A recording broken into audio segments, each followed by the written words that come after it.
kehadirat Allah Subhanahu wa Ta'ala yang telah memberikan beribu-ribu nikmat. Tidak lupa salawat dan salam kita haturkan kepada Nabi Muhammad SAW.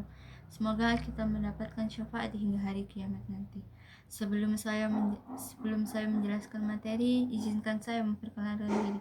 Nama saya Amelia dengan NIM belakang 154. Nah, yang pertama saya akan menjelaskan tentang umroh. Umroh dalam agama Islam ini dilakukan dengan mengunjungi Ka'bah di Masjidil Haram di Mekah. Berbeda dengan haji, umrah dapat dilakukan kapan saja sepanjang tahun dan tidak memiliki waktu tertentu. Mana umroh mencakup 3 aspek. Yang pertama, 1. Spiritual, dan yang kedua, ritual, dan yang ketiga, kebiasaan diri.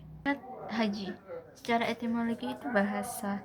Haji berarti niat, sedangkan menurut syara berarti ibadah. Berkunjung ke tempat-tempat tertentu di tanah suci pada suatu masa tertentu untuk dengan sengaja mengerjakan beberapa amal ibadah dengan syarat-syarat tertentu dan atas dasar menekan panggilan perintah Allah Subhanahu wa Ta'ala dan mengharapkan ridhonya. Hal ini berdasarkan hadis dari Ibnu Abbas. Ia telah menjelaskan, sesungguhnya Allah telah mewajibkan atas kamu haji. Berdasarkan hadis di atas, naik atau pergi haji menurut hukum syarah, hukumnya itu wajib, karena tidak ada dalil yang mengubah kewajiban ini. Sejarah haji. Ibadah haji memiliki sejarah yang paling dalam, dimulai dari perintah Allah kepada Nabi Ibrahim untuk membangun Ka'bah yang menjadi kiblat bagi umat muslim. Setelah bangunan Ka'bah, Nabi Ibrahim menyuarakan umat manusia untuk melaksanakan ibadah haji yang kemudian dilanjutkan oleh putranya, Nabi Ismail. Namun seiring berjalannya waktu, praktik haji ini mengalami perubahan yang sangat signifikan oleh bangsa Arab yang menyekutukan Allah dengan berhala.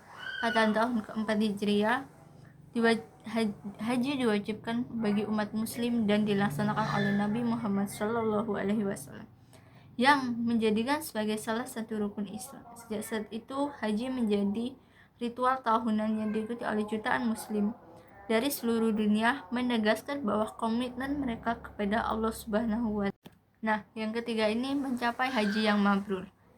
Motivasi bagi seseorang yang berangkat di jalan Allah menuju tanah suci adalah memperoleh haji mabrur atau makbul.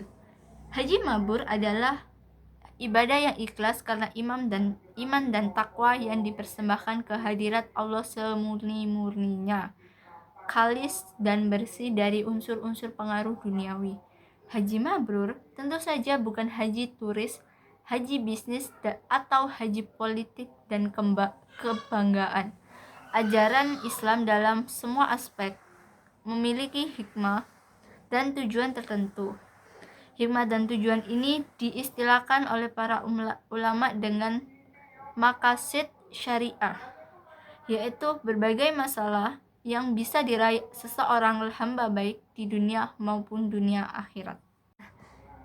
Kriteria dalam haji mabrur itu ada 4. Nah, yang pertama itu harta yang dipakai untuk haji adalah harta yang halal.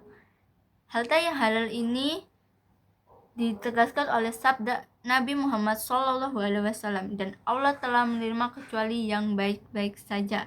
Nah, yang kedua, amalan-amalannya dilakukan dengan ikhlas dan baik dengan ketuntutan Nabi SAW.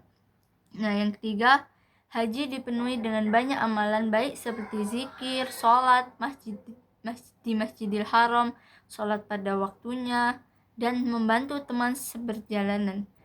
Ibnu Rajab berkata, maka haji mabrur adalah haji yang terkumpul dalam amalan-amalan baik plus menghindari perbuatan-perbuatan dosa.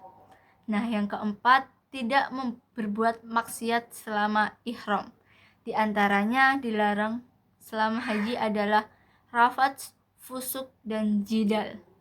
Nah, rafats adalah sebuah bentuk kekejian dan perkara yang tidak berguna, termasuk di dalamnya beragama, bercumbu, atau membicarakan meskipun dengan pasangan sendiri.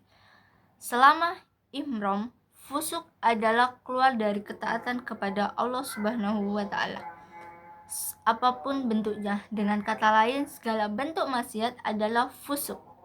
yang dimaksud dalam hadis di atas. Jidal adalah berbantah-bantah secara berlebihan. Nah, yang kelima ini adalah kebaikan dan amal yang meningkat setelah melaksanakan ibadah haji dan tanah air yang dimaksud orang hajinya. Mabrur menjadikan ibadah haji sebagai titik tolak untuk membuka lembaran baru dalam menggapai ridha Allah Ta'ala. Ia akan semakin mendekat ke akhirat dan menjauhi dunia. Nah, hikmah haji itu ada di dalam beberapa aspek. Nah, yang pertama itu menumbuhkan jiwa tauhid, yang kedua pembentukan akhlak mulia, yang ketiga menyatukan umat Islam, dan yang keempat mengajarkan sejarah Islam. Makna spiritual haji melambangkan penyerahan total kepada Allah, kesinambungan umat Islam dengan Nabi Ibrahim alaihissalam, dan peraturan tanpa memandang ras atau status sosial, seperti wukuf di Arafah dan melempar jumroh mengandung makna mendalam termasuk permusuhan terhadap syaitan dan rasa syukur bagaimana disampaikan dalam Al-Quran, yang artinya serulah manusia untuk mengejarkan haji. Niscaya mereka akan datang kepadamu dengan berjalan kaki dan mengendarai unta, diterapkan dalam kehidupan sehari-hari, dengan kebaikan di dunia sebagai dasar untuk kebaikan di akhirat. Akhir kata, inilah materi ceramah yang dapat saya sampaikan.